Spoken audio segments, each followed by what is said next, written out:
چاہیے کہ وہ کیا رائے تھی جس کے احساس سے جان صاحب گزرے.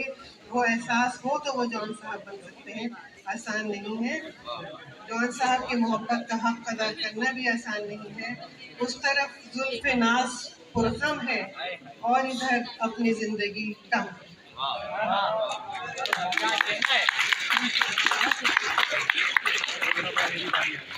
محترم اکرم بینانی صاحب، آپ لندن سے آج تک تشریف لائے ہوئے ہیں اور فیس فاؤنڈیشن کے ڈائریکٹر بھی ہیں اور لگاتار لندن میں فیس کا سالانہ ایک پورا پروگرام مرتب کرتے ہیں.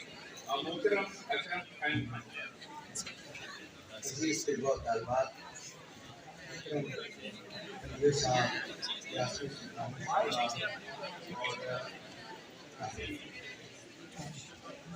آج یہ بڑا اہم موضوع ہے کہ ہم ایسے شاعر کو یاد کر رہے ہیں جسے اس کی زندگی میں وہ مقام نصیب نہیں ہوا جو ہونا چاہیے.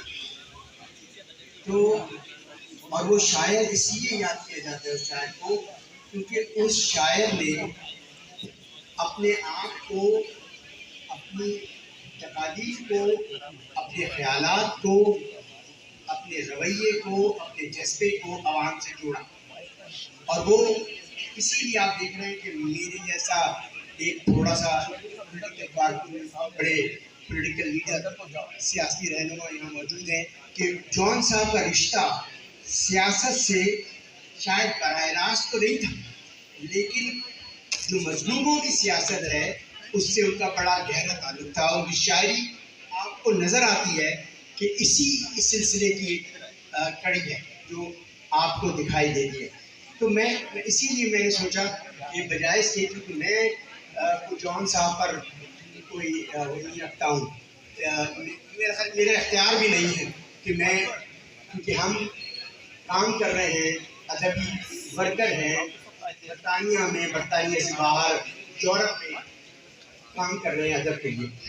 تو جان صاحب جو ہیں وہ ان کا رتبہ ہے کہ ان پر کوئی بڑے شخصیت بات کرے. انشاءاللہ عنقریب ہمارے دیگر دوست آئیں گے جو بات کریں گے جان صاحب کی زندگی پر، شاعری پر.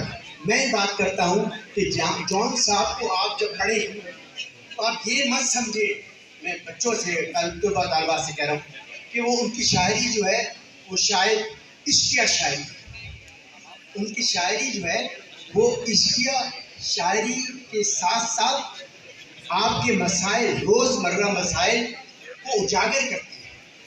کہ میں نے ان کا پیس نکالا ہے لندن اردو وائس، اس کے تحت ہم نے جان صاحب پہ کام شروع کیا ہے. جان صاحب پہ ویسے تو پوری دنیا کے نوجوان جو ہے جان صاحب کو پڑھ رہے ہیں، ان کے ترجمے پڑھ رہے ہیں، اور خاص طور پہ ہندوستان میں جان صاحب کو ری ڈسکور کیا ہے جسے کہنا چاہیے، اور اس پہ بہت کام ہوا ہے اور جان صاحب پہ کام ہونا چاہیے. اور ویسے بھی شعراء جو ہوتے ہیں وہ ایک خاصی عرصے کے بعد انہیں ریکگنائز کیا جاتا ہے اور ان کی باتوں کو سمجھا جاتا ہے. He was a socialist and a progressive and a liberal person.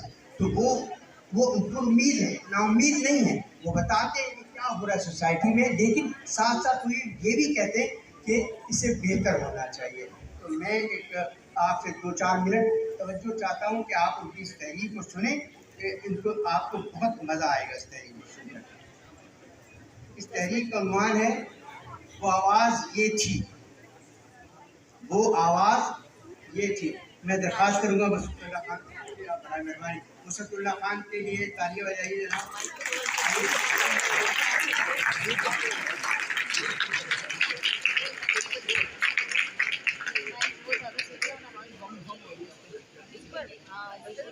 اوپر آئیے. وہ آواز یہ تھی، وقت کی دردمند سماعت نے آواز سنی. وہ آواز یہ تھی، میں نے دوسروں کو بوجھ اٹھانا چاہا پر اپنا بوجھ بھی نہ اٹھا سکا. میں نے دوسروں کو سنبھالنا چاہا اور خود گر پڑا.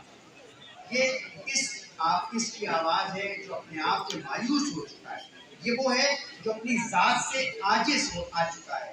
تو رائے گاں ہی گیا، اور کیسا رائے گاں؟ میں تو اپنا خسارہ ہوں۔ کیسا خسارہ؟ میرے وجود کو دیمک لگے، یہ دیمک میرے وجود کی دیواروں اور رکاروں کو چاٹ رہی ہے۔ یہاں اندھیرا ہے اور سینہ ہے، کوئی ہے جو ان دروازوں اور دریچوں کو کھول دے۔ میرے ہاتھ شل ہو چکے ہیں، میں نے اس طرح زندگی کے کتنے ہی موسم گزار دیے۔ یہ میری سرشاری، میری شادابی، میری بہار کے موسم ہیں۔ میں ہواؤں اور شعاؤں کو ترس گیا ہوں، اور پھر یہ ہوا کہ میں نے پھولی ہوئی اور پپوندی ہوئی لاشوں کو اپنے ساتھ رکھ چھوڑا۔ میں ان کے نیلے ہونٹوں کو چوستا رہا، میں نے ان کے زہریلی چھاتیوں میں اپنے دانت کاٹ دیے، میں نے ان کے سرد پیشانی کو چوم کر اپنے ہونٹوں کو ہلا کر لیا۔ یہ دیکھیے کتنی بھیانک تصویر ہے معاشرے کی، یہ معاشرے کی یہ معاشرہ ہے جسے وہ بیان کر رہے ہیں۔ میرے اندر زہر پھیلتا جا رہا ہے، کسی نے کہا تھا زہر کا علاج زہر ہے، تو پھر کیا ہی اچھا ہو جو میرے حلق میں زہر کے قرابے اگلتے دیے جاتے۔ میرے وجود کی بستی میں مہلک وباؤں کے جراثیم پل رہے ہیں۔ مجھے اپنے حلق میں انگلیاں ڈال کر طے کر ڈالنا چاہیے، مجھے اس کی ہمت نہیں ہوتی۔ میں کیوں نہیں مان لیتا کہ میں نے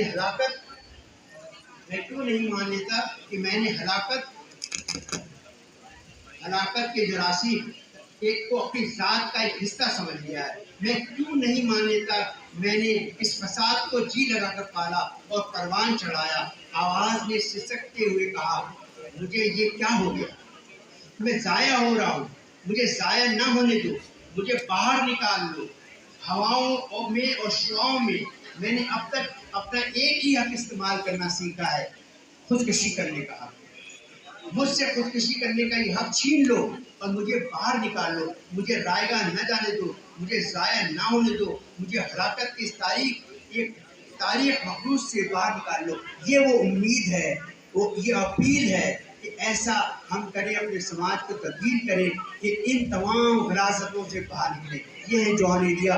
بچوں، آپ کو پڑھنا چاہیے اور ان سے سیکھنا چاہیے۔ Thank you very much. شکریہ اکرم خان خانی صاحب۔ شرکائے محفل، یہ سیشن جو مقالہ جات کا سیشن ہے جوہر ایریا کانفرنس کی تقریب اس وقت جاری و ساری ہے۔ اس سے پہلے کہ میں اپنے اگلے مقرر کو یہاں پہ دعوت دوں، کچھ اشعار جوہر صاحب کے کہ اپنے سب یار کام کر رہے ہیں، اپنے سب یار کام کر رہے ہیں اور ہم ہیں کہ نام کر رہے ہیں۔ تیر بازی کا شوق اپنی جگہ، تیر بازی کا شوق اپنی جگہ، آپ تو قتل عام کر رہے ہیں۔ داد و تحسین کا یہ شور ہے کیوں، یہ جو بھی آپ نے لگایا، داد و تحسین کا یہ شور ہے کیوں، ہم تو خود سے کلام کر رہے ہیں اور ہم ہیں مصروف انتظام، مگر جانے کیا انتظام کر رہے ہیں۔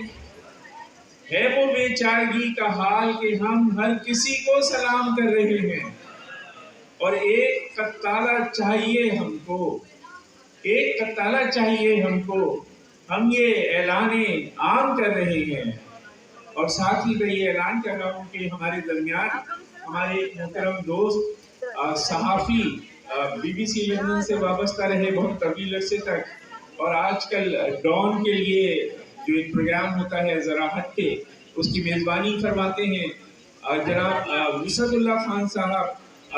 جان کو بہت سارے دوستوں نے صرف کتابوں میں پڑھا، ان کی شاعری پڑھی، اور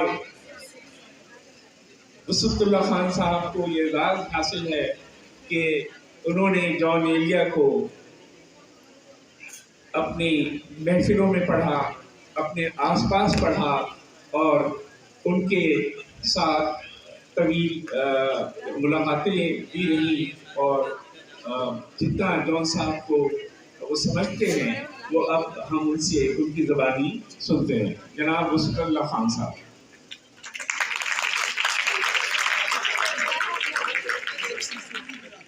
انتظام